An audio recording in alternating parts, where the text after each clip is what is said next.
Hello, everyone, and welcome to Blabbit. Today is episode 44. We're fortunate to have Alaina Schwartz joining us. We're going to talk a little bit about some business coaching, maybe helping people have a little bit of free time in their life. For those of you who haven't been here before, my name is Glenn Ingram. This is Blabbit. I've been working in selling, teaching, coaching, learning, sales for the better part of the last 2 decades, just trying to help people become better communicators and maybe be able to influence a little bit. Paul, how are you today? I'm doing very well, Glenn. And you know what? That's what we have in common. Making sure that people are able to deliver their messages with clarity. My name is Paul Geiger. I am a New York City public speaking coach and presentation expert. And that is what I do. I make sure that any of the blocks and the obstacles that are getting in your way of delivering your message with clarity and feeling good and comfortable about it are removed. And we have a wonderful guest, business and mindset coach. We're going to let her introduce herself. Alaina. Thank you both so much. It's really an honor and a pleasure to be here with you both. And I'm Alaina Schwartz, and I am, as they said, a business and mindset coach. And so what that really means is that I help established entrepreneurs learn to scale their business in a way that's really sustainable so that they're able to make the kind of income and have the impact they want. But I literally shave 20 plus hours off of my clients' work week a week, sometimes half of their work week off a week within the first month of us working together, because I don't buy into the myth that we have to work hard to succeed. Well, that brings me to the first question I was going to ask you. Because in dealing with entrepreneurs for the better part of the last decade a lot, whether it be just friends you're trying to help or people you're actually coaching or mentoring, how do you find is the easiest way to get them to understand that busy work doesn't mean that you're busy and that it's better to work smart versus hard? Yeah, that's a really great question, Glenn. And part of that, a lot of the clients who come to me, I would say pretty much all of them, which is why they find me, they're open to the idea that their mindset is part of the impediment to them getting where they want. And for me, time issues are the biggest thing, are mindset issues first. First and foremost, they're mindset issues. For example, if you have a belief that you have to work really hard to succeed, if you have a belief that money is hard to make, or if you have a belief that working hard, like for many of us who grew up in middle class, working class, even professional families, virtue was based on your work ethic, which was based on hard work, right? And so if you have that as your core values of your mindset, then you have these internal conflicts when it comes to the idea of this can be easy and let's free up some time and I can be doing what I want to be doing instead of working. So that is the first thing that has to be addressed. And most of my clients are ready, willing, and able to really address that, because sometimes when they come to me, not always, sometimes they have, lifestyles that work for them. But a lot of the entrepreneurs who come to me are working 60 to 80 hour weeks. And so instead of working 60 to 80 hours for somebody else, they're now doing it for themselves, right? But it isn't sustainable. It usually has a major toll on their relationships and also their health. And their general well-being. So by the time they get to me, they're usually so willing to make the changes that are required for them to be able to have that kind of lifestyle business. And then we look at some of the things that you were suggesting, which are more of the productivity types of hacks that help free up even more time. Does that make sense? 100%. Thank you. Back to those 6 inches between the ears, Paul, the biggest obstacle we have to overcome. I know. Now, would you say, Alaina, in your experience, would you say most of it is rooted in a control issue as well? Is that a big part of it, the release of that? In other words, somebody else can move my vision forward without me. Yeah, that is a fabulous question, Paul. And I think it's spot on. I think it's totally spot on. I was on a podcast yesterday, and one of the things they were asking me to talk about is delegation in particular, and the issue that so many people have with delegation. Now, there's no doubt that delegation becomes a big part of being able to free up time. And oftentimes the issues that people have with delegating is that control. I say, kind of get your control freak under check, because it really is a problem that so many people have. The other issue is that they don't believe that people could do it as good as them. Right? So nobody can do it as good as me. Like, I've got this down. I know how my system works. It's got to be this way, and that's it. But that's also a form of control. In many ways, that's also a form of control. And so that I do think that really is a big problem in terms of,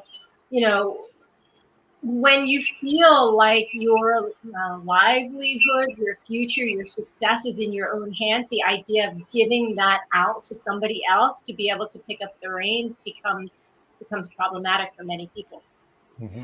Well, and even those of us who maybe have gotten better of it, still one time we will stumble over those 6 inches. I think I've shared this story before, where a few years ago I had this one part of our business that I just held on to because no one could do this, until my wife made a comment to me, because we had alienated that part of the business a little bit to go a different direction. And sure enough, in 3 hours the next day, I had a PowerPoint for the entire 90% of that roadmap. But I stood in my way for 6 years and not doing that. Wow, that's amazing. That's really amazing. And that's not really surprising, Glenn, because that really is so much. I mean, for me, like, my team is essential for me to show up the way that I show up. And one of the things that I say to people, when you look at time, when you look at freeing up time, when you look at being the CEO of your business, because I think time and CEO of your business are sort of blended and married. I think they're inseparable in the two. Of like, it's really imperative that even if you're an army of one, to be the CEO of your business, and you could outsource. For earlier entrepreneurs, not younger, but for earlier entrepreneurs who are earlier in the entrepreneurial journey, where they can't take on team members per se, there's still a lot so much you can outsource on project basis, even to get stuff done. And what I recommend is that you focus on 5 areas in your zone of genius, and that's it. Everything else should be outsourced. Now, for certain people, again, when they're earlier on, they may have more difficulty doing that, but that's really what you're working towards, of going, what are the 5 areas where I have the biggest bang for the buck in my own business to show up? And this is key, and I love doing these things, right? I love doing these things. And those are the 5 things that I'm going to show up and do in my business, and let everybody else do everything. I love doing it all. Uh-oh, red flag. Typical. All right.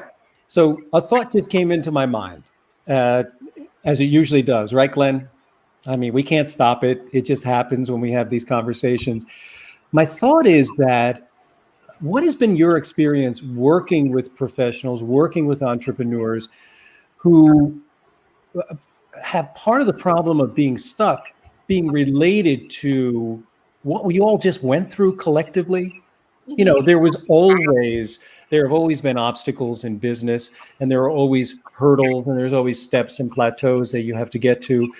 But what has been that impact that you have seen on mindset change, the ability to change mindset? Yeah.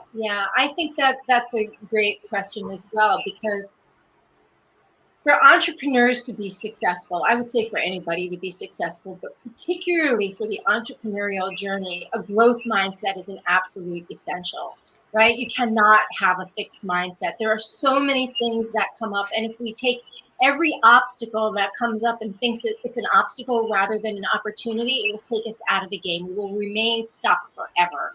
And I mean, that's what I see, why people keep spinning their wheels over and over and over again.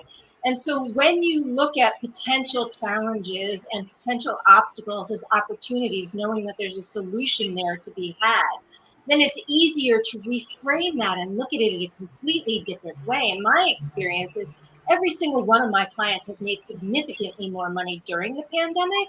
And I know that's true for many people. So one of my clients, for example, she is a recruiter she's a recruiter, and she started working with me in 3rd quarter. When she first started working with me, she said, Alaina, I think I should wait to start working with you to the beginning of the year, because there's a hiring freeze. Nobody's hiring in the pandemic.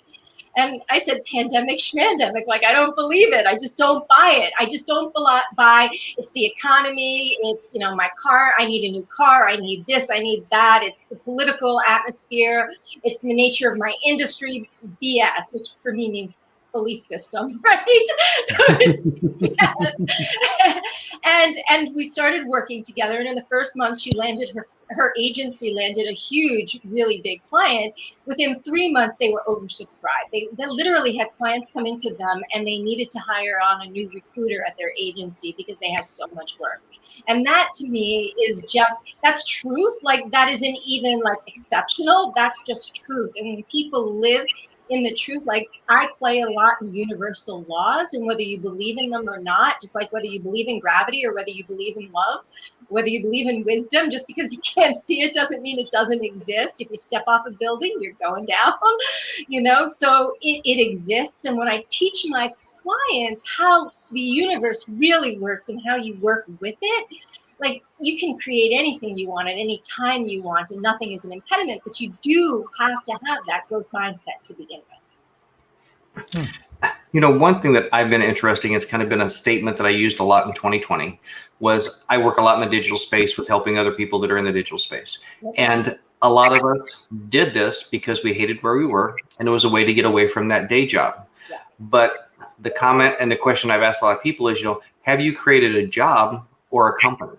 Yeah. Because a lot of times we're just happy to get moved on from working for someone else to working for ourselves, that they have a hard time understanding that when you get from here to here, it's so much easier to take those next steps when you get the systems, when you get the support in place, that you can do 3, 4, 5 times the amount of business at half the effort on yourself. Yeah, I love that. I really love that, because what you're talking about, though, again, goes back to the 6 inches of space between your ears, right? Because so many of us, as I said, who have that sort of economy mind class of how we grew up. What did we grow up learning? That getting a job and staying in the job and getting a paycheck was the safe thing to do. You were guaranteed that your future was going to be okay because of that. That's how our parents and their generations learned about, and taught us unintentionally about how life works. So when we step out into the entrepreneurial space, we start creating the same things that we know, because for the subconscious mind, what we know is safe. The subconscious mind will not let you move into the unknown without it kicking up a whole bunch of stuff for you, because it doesn't know that it's safe. It hasn't done it before. It can't check the database of all the experiences you had and know, oh, I did this and I lived. And so it will try to stop you from moving into the unknown and create all kinds of strategies to take you out, so you stay in that, as you said, Glenn, recreating that 9 to 5, except now you're in your business, and you're probably not even working 9 to 5, but now you're in your own business rather than working for someone else. But you've recreated the exact structures to live in, because that's what your subconscious mind knows, and that's what's safe. Mm-hmm. I want to go back to what Glenn said just a moment ago, and obviously what you're talking about right now, Alaina, which is the systems, having the systems in place. Yeah. So I understand that it's important to have a growth mindset. Mm-hmm. I understand that overall, to be open to that. But I want to explore a little bit more about putting the right systems in place. Yes. And I realize that that's different for every individual. Mm-hmm. What do you use as a business and a mindset coach? What criteria do you use to help a client discover what some of those systems, those acquirable systems, might be for them? Yeah. For me, I'm a very, first of all, intuitive person. And I also look at, I've probably invested in over $150,000, if not more, in the last 4 years in various different coaching programs, learning a lot of various different systems, testing things out, noticing that most people get, when you look at those programs, if they're group programs, most of them, 10 to 15% of people are getting results, and everybody else not so much, right? And why is that? Why is that? Is it that the strategies themselves don't work? No, not really. The strategies can work, but really what doesn't work is the distinctions. Everybody can have access to information. Information's a dime a dozen, right? You can find almost everything you want on the internet. The difference of what turns information into transformation is application, right? That's what fills the gap. And most of those programs don't cover enough distinctions for, I'm unique, this is me, this is my network, this is who my audience is. How do I fit into that particular strategy if that's the one I choose, or those systems if that's what I choose? What does my business look like? How do I serve my clients? So for me, when I look at systems and strategies, I look at very individualized, like even in my group programs, I look at very individualized. What is it that you need for you based on who your audience is, how you do, your strategy, your lead generation. How do you do your sales? Do you have somebody else doing it? Are you doing it yourself? What does that look like? And then we establish systems based on that, because I don't think I could fit, I mean, I probably could, but it wouldn't work nearly as well to fit people into the same systems to go, okay, this is your checklist, check off which ones you need, and then, fill those in, rather than say, okay, what does your business look like? Let's look at what your business needs and what you need so that you can, get out of the day-to-day weeds. Well, and I think one thing you said there was interesting because, again, I'm going to go back onto my pulpit. You said learning and testing, because your system, 100% the way you do, won't work exactly for Paul and won't work exactly for myself. Okay. But as we're investing in our future and learning these things, it's important to take aspects of what Alaina does, aspects of what Paul does, to make it what Glenn does, and own that, because that's how you're going to get benefit out of these different groups and masterminds and whatnot. Because what works exactly for one person probably isn't going to work exactly for you, but you have to learn and take the best parts out of them. So for the optimal mastermind student, if you will, that goes from course to course to course and never tests or never takes action, what would you say to them? Wow. Great. Because I see those all the time. Yeah. Like, for me, it comes back to really challenging them, right? Like, what are you really committed to? So I have had a couple of clients. It's funny, one of the few, like most of my clients get like crazy success. And one of the few clients who didn't was addicted to strategies. She kept thinking that her issue was that she hadn't found the right strategy, and she was jumping from course to course to course to course, and none of them were really working. And again, it went back to the issue between her ears, right? That's really what it was.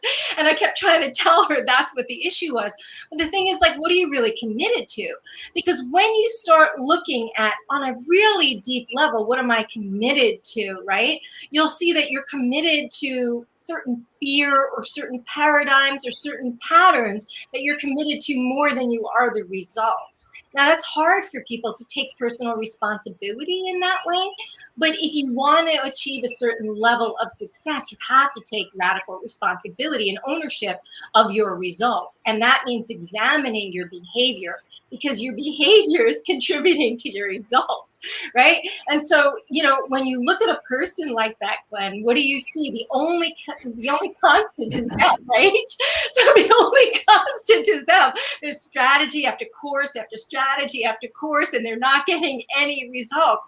The only constant is them. So I help my clients really look at that, to own that. And as I said, most of them who come to me by that point are really willing to look at it, or else they don't hire. I'm not the person for you. If you're not willing to get uncomfortable, I'm not the person for you. So I think that is really the key of like looking at, like, how is that serving you? Is it really serving you to continue to do that? And what do you really want? And if you're really clear on what you want, and you're really clear that it's not serving you, then, as Einstein said, the definition of insanity is doing the same thing over and over again and expecting a different result. Yeah, I was at a conference 8 years ago last month by a digital marketer named Antonio Brown. And the one thing that he brought to the table was, if you wait for something to be perfect, you'll never launch. And you will step over so many dollars getting to that point. Yeah. His phrase that has stuck in my mind for the last 8 years was constant imperfect action. Oh, I love that. Yeah. I say, what is it? It's progress, not perfection. Right? That's really what it is. It's about progress, not perfection. And also, this is really the key thing, is like so many people as high achievers, they tend to be perfectionists a lot. But my clients learn that actually failing fast is a really good way to help you get successful quickly, because you really have to learn, like, okay, what did I do? I just did that this part of it worked, this part of it didn't. What would I do next time that's different? Okay, let me try that out next time. Did that work? Okay, well, now I know this part works, but this part didn't. And they keep iterating. And in that iterative process, they learn how to dial it in and what works. But if you're afraid and fearful of failing, consider it failure as opposed to just data and information and feedback. That's all it really is. It's just data and information and feedback. And when you can take the data and information in and apply it, then you get results quickly. And that happens from imperfect action. Yeah, I never fail. I just found another way not to do it. Right, exactly. That's a good one. That's a good one. All right. I know that none of us is a stranger to the roller coaster ride of business, because all business does ebb and flow. Mm-hmm. And I know I've experienced firsthand, and I'm sure Glenn has, and I'm sure you have too, Alaina, the feeling of having a bad month after you've had a good month, Mm-hmm. and then worrying about whether the month after that is going to be more of a slip and slide, or whether it's going to be a rise to the heights that you belong. So what advice would you give in terms of mindset, so that you maintain that and you stay consistent in terms of your approach, in terms of overcoming that natural tendency to worry? Yeah, I love that. Because, one of the things that I've really noticed about people, I call it a stopping mechanism. So what happens is everybody has a wealth story and everybody has a poverty story, right? You have a story about what you believe, what you were taught about wealth and wealthy people. And then you have a poverty story about what you were taught about, money being hard to make or having to work hard or whatever it is your poverty story is for you. And for most of us, we were also really heard, children have the most amazing imaginations, and they want, 3 bicycles and 2 swimming pools, and they want to be an astronaut or an actor or whatever. And then they're always told, well, you don't need that. You already have that. Or, we can't have that right now. So be happy with what you have or whatever else. And what they start to learn is one of the greatest things for us for creation, which is our imagination, ends up getting squashed and brought down to the idea of need. And so in between that wealth story and that poverty story is your need story. And for most people, they're on a roller coaster and their income keeps coming back. And if they average it out, it's not that much more than need, if at all. Sometimes it is above. They've been able to break a ceiling above it, but they can't get to the ceiling beyond that. And so they're on this, feast and famine roller coaster. And you're so right, Paul, because it is caused by a mindset of this idea of like, it's wrong to have more in some way. It's wrong to have as much as we actually want and desire, and that what we want and desire is really possible for us. And so it is consistent action, because so many people, when they start to get great results and their subconscious stopping mechanism kicks in, whatever that is. So for some of my clients, I have one client, for example, where she'll have a stellar week, take her foot off the gas, break it, and then the next week she'll have like a crappy week, and then the next week is a stellar week, and she'll go back and forth between the two. I have another client who will create relationship drama every single time they start to like peak. So it shows up, it's unique for each person, but everybody has one. And so when you can identify what it is for you and create awareness of it and go, oh, this is going to be the thing that makes me want to take my foot off the gas, focus on some drama or urgency, and not focus on the results I'm getting. I have to keep myself focused and make sure that I continue to know it's going to happen, it's going to happen, it's going to happen. It doesn't matter. It's already here, as a matter of fact. I mean, the law of polarity says it's already here. If you have the desire for it, the way to fulfill it is already here. And so when you start to understand deeper universal truth, it helps build that faith up, so that when the evidence in front of you is showing you one thing, you don't focus on the evidence. I'm not saying completely ignore it and pretend it's not happening. It's happening. It's happening. Right before this, I just found out my car needs a new transmission. Like, it's happening, right? But how I respond to that is the key. Am I going to let it take me out? Am I going to get bummed? How am I going to feel about that? Or am I going to just focus on it and go, okay, let me just take care of this. No big deal. I'm back onto what I'm doing. and that really is the attitude that's key of having, so that you can maintain consistency, because without consistency, you always stay on the feast and famine roller coaster. Okay. So just putting the conceptual ducks in a row for a second, the idea that, yes, we do not have the control over business. It does ebb and flow. It does rise and fall. And we should never think that that is within our control, except that sometimes we control it because of these sabotaging belief systems, right? So I think going back to what Glenn said before, having a system, or rather being aware of what your response, not your reaction is, Yes. to whatever is stimulating you, Yes. is a big piece of the puzzle that you advocate. Yes. And I would say yes to that, and I'll explain that more, but also going back a piece. One of the things that I said to one of my clients is the only thing that we do control are really our thoughts, right? But your thoughts control your feelings, and your thoughts and your feelings are actually 930,000 times more powerful in terms of energy. We're energetic beings. We're only 0.00001% matter. The rest of us is energy. This is quantum physics, right? So this is all science. And so when you look at us as being energetic beings, then what ends up happening is trying to shift energy from the matter of who we are is so much harder. And so our thoughts and our feelings combined are 930,000 times stronger, more powerful than the speed of our voice.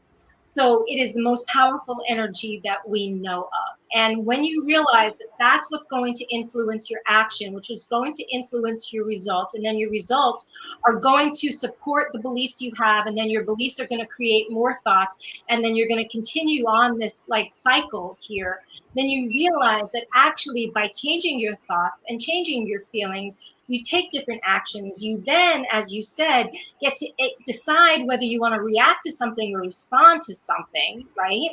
Because most people think they're thinking, but they're actually not ever trained to critically think. They're reacting based on the paradigm that was created in their subconscious mind from when they were young. And so you realize, okay, in this moment, I have an opportunity to decide to do something different. I'm going to do something different than I've done in the past. And then you start getting different results. And so we actually do have a direct influence on our results, excuse me, and on what's happening because of that cycle. So yes, I would say, and then certain things happen, with the collective unconscious or whatever in the environment, certain things happen, but you always have a choice on whether you react or you respond to it. And based on your perception of how you're perceiving this thing, is it a problem? Is this an issue? Or is this something that you're the solution for? Will be depending on the kind of results that you get. Okay, so I want to take it one step further, because I agree with what you said with what we're growing up. But let's talk back to a little bit about these coaching groups we're in.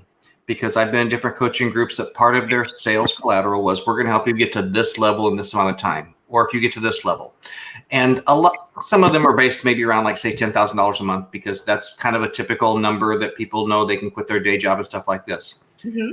How often do you find that the people that are succeeding are hovering right between that 8 to 12, because they got to that thing that was so beat into their mind? And when you ask them, why aren't you doing 15? Why aren't you doing 20? Why are you doing this? It's because we have set that goal that maybe wasn't a high enough goal for ourselves. And we don't know how to set that next goal, or have stretch goals. But we're meeting this number, and we're very happy with it because we've heard this so many times in the back of our head. Yeah. That goes in so many different ways. What your business looks like, what your goals are. It goes to when our subconscious patterning came in between the time you were in utero and 7 years of age, with the exception of certain maybe traumas that happened in bigger experiences that had a bigger emotional impact. Excuse me, most of our subconscious mind was formed, up until the age of 7, when we didn't have a conscious mind then. We were just a subconscious mind. And what ends up happening is, when you're young, you're basically told, you start to have this desire. We're all encoded with a purpose, with a desire. And when the desire starts to manifest itself, you're often taught by your parents or caregivers or teachers or society, that's not acceptable. That the way you're expressing yourself isn't acceptable, and it's kind of tampered down, right? And in the process of it being tampered down, you learn the way that I am isn't acceptable, and what I should do to get loved and to get my needs met is conform to what these people, who they think I am. And so instead of doing what you think, what you're actually capable of doing, you start to limit yourself to what you think you can do. And that's exactly what you're speaking to, Glenn, because if you hear, okay, this is the benchmark, this is what's really important, and you think you're capable of doing that, but you don't think you're capable of more, you don't shoot for more, you don't have higher aspirations, you're afraid to go for more, you kind of stay down in the lower tiers. Now, for a lot of people, being an entrepreneur, even $10,000 a month is still a great breakthrough for a lot of people who aren't even at that level. And yet it's still based upon what you think you can do rather than what you can actually do. Back to that adage, if you think you can or can't, you're right. Exactly. Either way, you're right. Okay, so we've been talking quite a bit about concepts, about approaches, about mindset, of course. Let's talk hard numbers. What are some of the strategies that you use to get to 7 figures?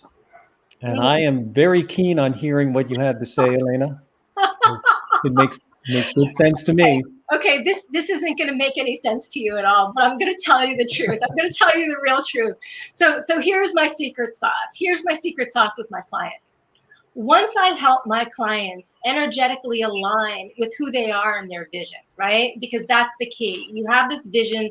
The vision is on a certain frequency level, like it's already in the quantum field. It's already created, and to bring it down into 3D form, into 3D reality, you have to be a vibrational match for it. Now, once I help my clients be that vibrational match, the next step is always revealed. The universe always gives you the next step. And when you're tuned in on that level, you keep getting the next step and the next step and the next step. And I had one of my clients in an exit strategy. She was a one-on-one coaching client, not one of my groups. And in her exit strategy, in her exit interview, I was asking her about like her takeaways from our work together. And I swear to God, if I could have scripted this, because this is what I tell my clients, she said, I kept thinking, I don't know how to do this, but I actually know. I don't need to know how. All I need to know is this is what I want to keep focused on it, and the next step is always revealed. And that's exactly what happens. We think we need to know the how, the whole how. The universe takes care of the whole how. All we need to know is the next step. And as long as we keep ourselves aligned energetically, so the number one thing I tell people to get to 7 figures is focus on mindset daily, like all day long. Like, it's not just something you do for like 20 minutes in the morning and then you're done for the day. You have to be mindful of this all day long, to not let these things take you out, to create new levels of consciousness and awareness. And once you create a new level of consciousness and awareness, you're able to take quantum leaps to the next level, and the next steps are right there. And so rather than working on particular strategies, which I do help my clients dial in certain of their strategies, but it's such little tweaks because they're already doing it. They don't realize how close they are to it, but it's the energetics that are off. And once they get to the energetics, the strategies usually start working. The strategies that they're working start working. And if they need an additional strategy to add in, that becomes apparent to them in terms of what they have to do. So in other words, you're saying that you don't really focus on making the money, but the passion that gets you, that allows, yes, that can be the benchmarks that you use to determine success. But ultimately, it's following your passion. No, I actually focus on the money. You do? Okay. All right. I do. Because if you're a person who wants that, for some of my clients, they're already making good money. They don't necessarily want to be making that much more money. They just want the lifestyle. So we focus on lifestyle, right? We focus on how can you make the money you are, but work half the amount of time you're working, so that you can actually have the lifestyle you want. So some of my clients come to me for that, but oftentimes it is the money. And I don't have any problem focusing on the money. The question is, because money is the vehicle for freedom. It isn't the freedom itself. But if you feel like I can't be free till I have this much money, then you'll never be free because you're looking for it outside of yourself. When you focus on cultivating the freedom inside of you first, then the external freedom can't help but show up. It absolutely has to. It's law. It's principle. It has to. So when we cultivate those things inside of us, but I absolutely do have my clients focus on money goals because it becomes, and also measurables. Like I have my clients track data. It's not like this is just total woo. It's like I'm very practical in this. It's like I want to know what's working or what's not working. Where's the bottleneck happening here?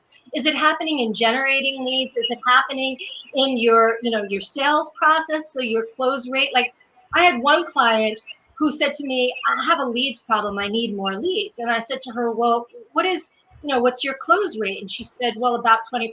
I said, you don't have a leads problem. You have a sales problem, right? That's not a leads problem. And when we looked at how many leads she had coming in, she had plenty of leads. She just wasn't closing the leads that she had.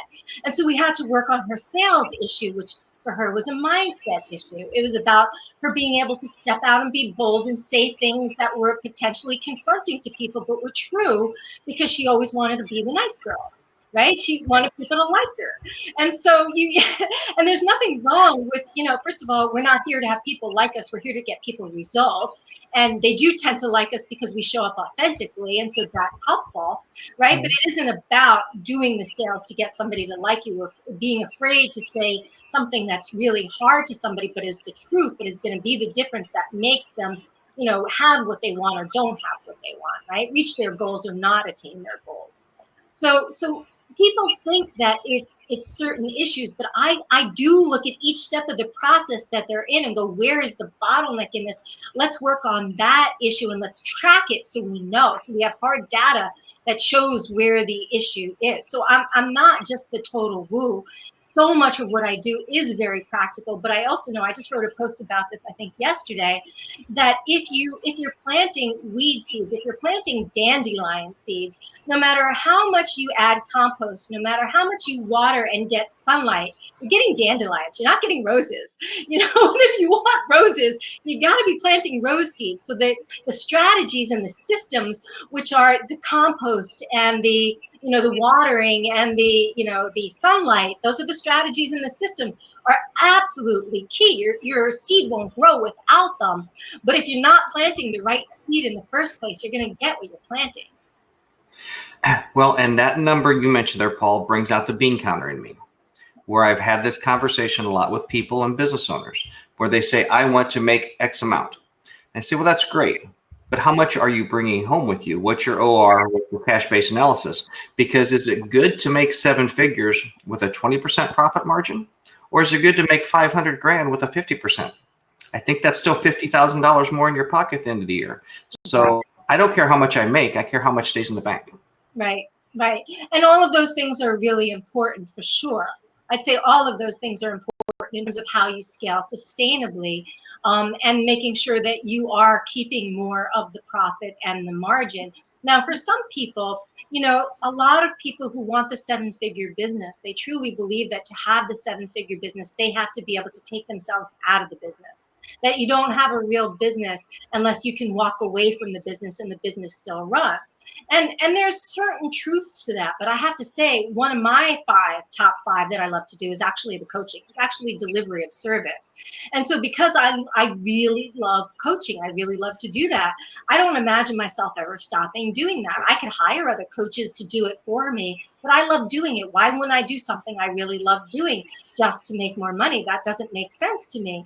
So would it mean that maybe instead of $5 million, I make $1 million or $2 million instead? But then I end up keeping more of it, as you said, anyway, because I'm the person who's doing a bunch of the delivery of service? Sure. So I think all of those factors go into looking at how to scale to 7 figures. Mm-hmm. Well, real quick here, Birkit, is that how you pronounce it? Said, love what I'm hearing from Alaina. Jingling said the seed analogy, I can't agree more. And then back to Barakit said, there's a presenting issue and a real issue behind it. Yes. So there's the issue that people think they have, and then there's the real issue that's really causing it, and they're usually not the same things. Even those people who are really self-aware are not the same things. Mm-hmm. Interesting. When I see the word, now this is my mindset, and Glenn knows this about me. When I see the word presenting, it means something else to me Of course. because I am, the presentation coach. So as soon as I see that, and I realize, just like, Glenn is famous for saying he's weird and he's okay with it. I see the world through the lens of public speaking and presentations. So when I see that comment, there's a presenting issue, I always say, mindset is good, but if you have difficulty communicating that message, that story to others, and very much to yourself, but really in terms of projecting it to others, sometimes I think maybe the universe isn't going to have its GPS as focused on you. What do you think about that, Alaina? Oh, I love that. And it's funny that you said that, because I was just thinking about that when they made that comment, which is that one of the things that I help my clients do, and I help, some very successful businesses. Like, some of my clients are making more than $500,000 in their business, and they still have a foundational pillars issue. Right. And for me, the foundational pillars are: who is their ideal client? How are they messaging it? Are they speaking what the client wants? And that's exactly what you're talking about, Paul. And so one of the things that I experience when my clients work with me, I mean, I've been in, again, I mentioned how many various different coaching programs I've been in, and they always have you do an ideal client exercise. Except when most people do it, they're kind of checking the boxes and doing it. They're really not dialing it in. And everything in the business really becomes that's the foundational pillar for building upon. And it's like, when you do not have that dialed in, when you are not speaking that out to the world so that your clients can raise their hand and go, oh my God, you're speaking to me. I know you're speaking to me. Then you don't really have a business. And what ends up happening is you try to build this skyscraper, but you're really building it on a foundation that's a house of cards. So it will only take you so far before it starts to kind of crumble. And so to really be able to, even though for people who have huge 7-figure businesses, I take them back to the business foundational pillars, and we make sure that those are dialed in so that their messaging is so clear. Because if you're not clear, as you said, who you're speaking to, so that they know in their language that you're speaking to them, what their issues are, and that you can help them. I have a client who just started working with me, and literally today will be our first call. And she was talking about how many times she pivoted. Now, I've been tracking her, so I watch her content, and I said, it is not that you have proof of conception issue. That is not the proof of concept. It's not that you have proof of concept issue. The issue is that you haven't been speaking your client's language. That's the issue. I've been reading your stuff. You have not been speaking your client's language. They don't know you can help them. They don't know what problem you solve that you can help them with. That's the problem. So you can pivot.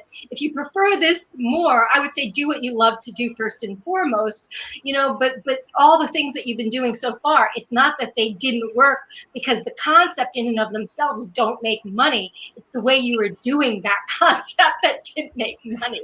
Well, it's interesting. We all experience this being in the lines of business that we are in the coaching and consulting business.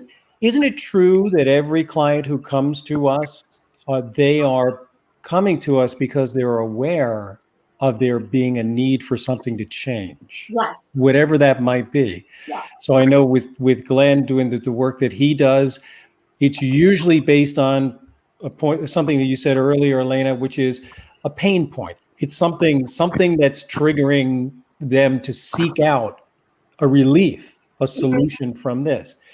So I find sometimes it can be a little bit difficult because everyone, when they come to you, there's a reason that they're coming to you. But yet, in our business, not everybody is an ideal client, just like for everyone else. Right. So let's just throw this around a little bit. And I want to hear, I'm going to chime in last, but I want to hear from each of you. What criteria do you use to begin to figure out whether somebody is an ideal client? And you don't have to talk to me about all the details of the avatar you've created, but just maybe some of the questions, some of the initial questions that you ask Because Yeah. ultimately we do want to establish ourselves as trusted advisors. That's so true. And I'll say something about that too, which is really important. Especially when people are not at the income level that they want to be, they often take clients who are not ideal, right? And I call them PITA clients, pain in the ass clients, right? I've used that phrase for years. Thank you. So when you take on a PITA client, what it's doing is it's draining your energy. It's taking your energy away, and it's allowing that spot not to be filled by an ideal client, coming from a fear that there won't be another client to fill that spot. So I have to tolerate something that's less than what I'm worth. And what you're essentially saying to the universe is, I'm not really worthy of having what I want. It's really what you're saying, right, on a universal level. So for me, there's a certain DNA. I work with high achievers. I work with people who have a bias for action, right? And there are 3 questions that I ask because I literally see it's in their DNA. Now, when I work with established businesses, in the last 2 years, I've taken people who were relatively new in business. They had multiple 6-figure careers doing what they were doing for somebody else, and then they pivoted and started doing it for themselves, but they didn't know how to actually do the business aspect of it.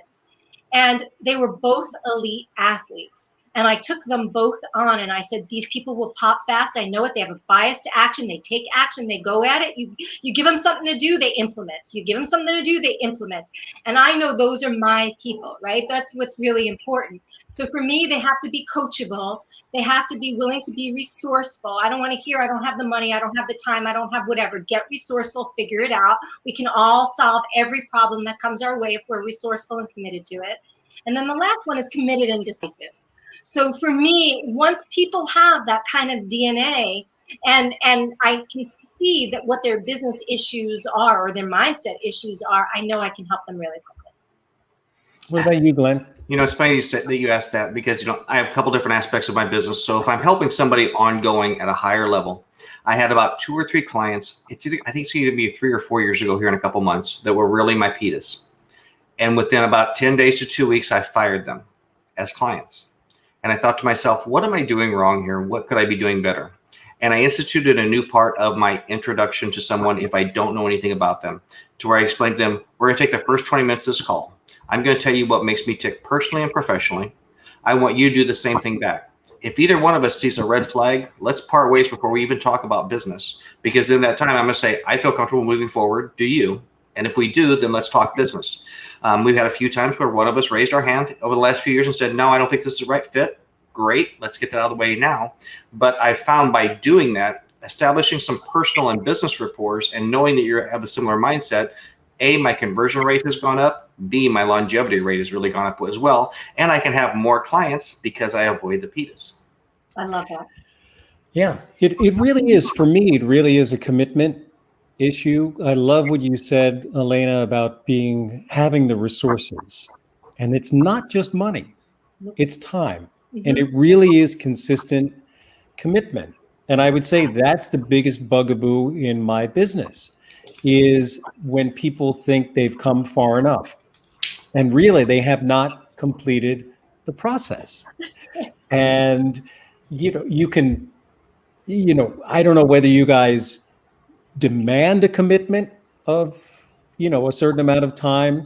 Sometimes that works, sometimes it doesn't. But I'd say commitment to finishing the process is what I really look for. And I do the same thing, Glenn. I do the same thing as you do, Alaina, which is just asking a lot of questions about what motivates them, really what those things are that are what they feel is standing in the way. Mm-hmm.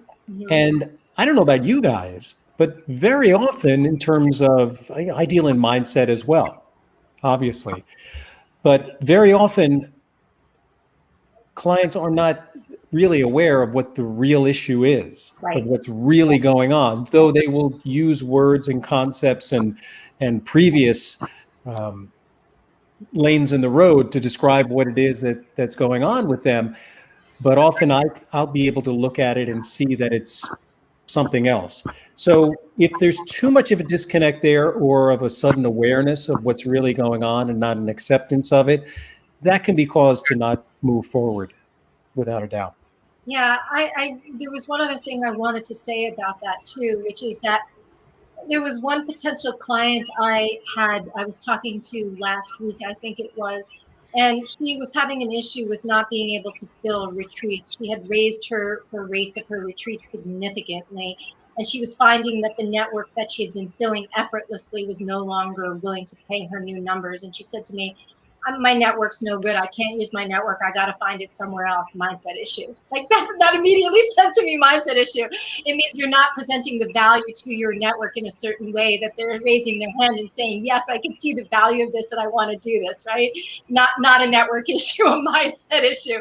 And she does a lot of mindset work, which was really funny. And when I started to point out that I can help her with the strategy, but I can help her find new people outside of her network. That wasn't the issue, but that she could actually still tap her network. She just needed to shift her mindset about it. She got really defensive and it turned her off. And that says to me, not ideal client, right? So that's a way of, for me, of going when people aren't willing, and this is what you were kind of alluding to, Paul, when people aren't willing to recognize when you point out, this is what I really believe the issue is.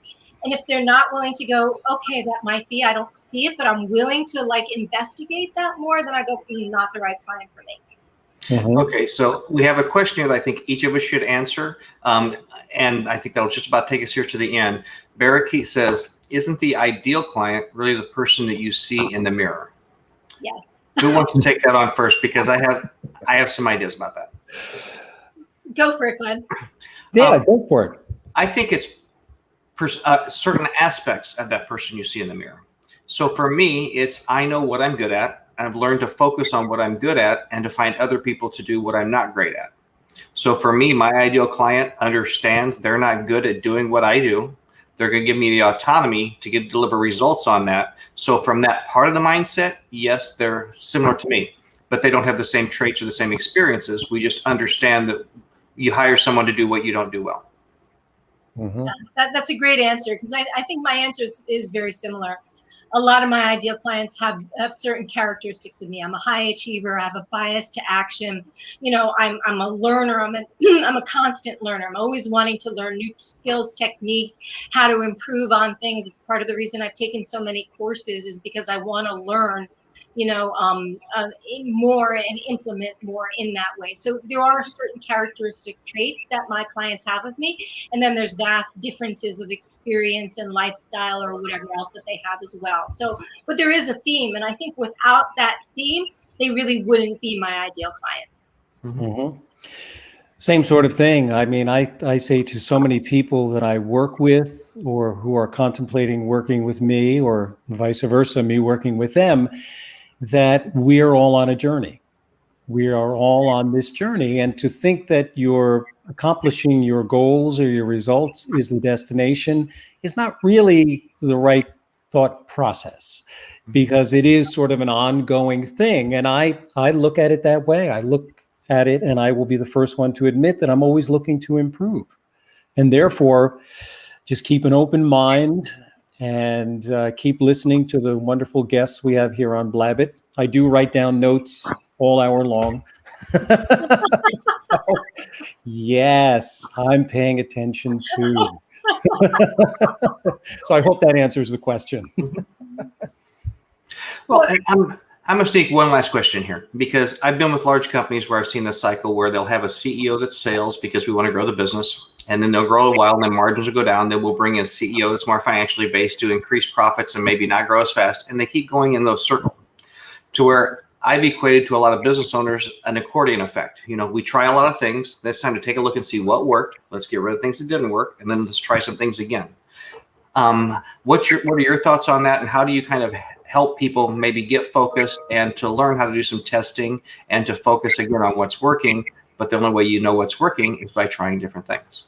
Yeah, there is a bunch of that, Glenn, that I think is really important to see. I mean, you know, even something that was working, like let's use the number 10 grand a month, because that's the number you were talking about before. But even if something was working to get you to 10 grand a month, it doesn't mean it's going to work to get you to 50 grand a month, right? Mm-hmm. And so it may not be that you stop doing that thing, but it may be that you supplement with other things and then looking at that. And again, for me, it's important to look at the overall business model. Some of my clients love to speak. And so then looking at adding speaking opportunities or various different ways to get themselves out there is a fabulous way then to, add that next layer. But I do think testing is really important.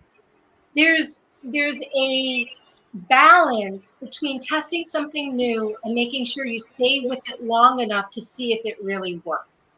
Mm-hmm. Right? Because some things don't work immediately. They work through consistent time and learning how to dial it in. Like one of the things that I help my clients really dial in is organic lead generation, and in and of itself, it's a pretty easy system. And I could teach them the system part of it, but there's an art to it. I can't teach them the art. They have to learn the art based on who they are and who their clients are. And there's a lot of testing in that. Now, somebody could do that for a certain amount of time and go, well, this isn't working. Well, what you're doing isn't working. Yes, it doesn't mean that that's not working. And so let's look at how we tweak that.